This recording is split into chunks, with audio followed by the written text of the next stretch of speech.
আসসালামু আলাইকুম এভরিওয়ান। আজকে নিয়ে আসলাম চিকেন হোয়াইট পাস্তা। এভাবে পাস্তা রান্না করে খেলে অনেক মজা লাগে। চলেন এবার আমরা শুরু করি।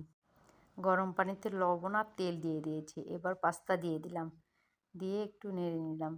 পাস্তা সিদ্ধ হোক, আমরা চলেন চিকেন তৈরি করে নিই। চিকেন দিয়ে দিলাম, গোলমরিচ, লবণ, কর্নফ্লাওয়ার। চলেন এবার আমরা চিকেনটা কড়াইয়ে দিয়ে দিই তেল গরম করে। এবার দিয়ে দিয়েছি কিছুটা গরম মশলা, দিয়ে ভালোভাবে নেড়েছে।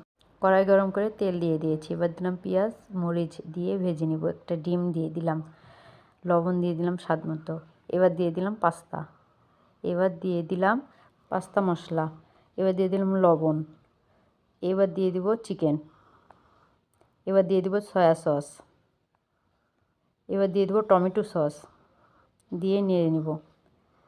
এবার চলেন আমরা হোয়াইট সস তৈরি করে নিই। দিয়ে দিলাম কিছু রসুন কুচি, দিয়ে দিলাম গোলমরিচ।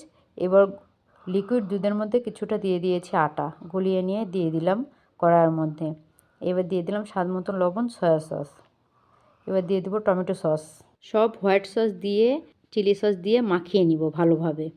এবার দিয়ে দেবো কিছুটা টেস্টিং সল্ট, দিয়ে নামিয়ে নিব।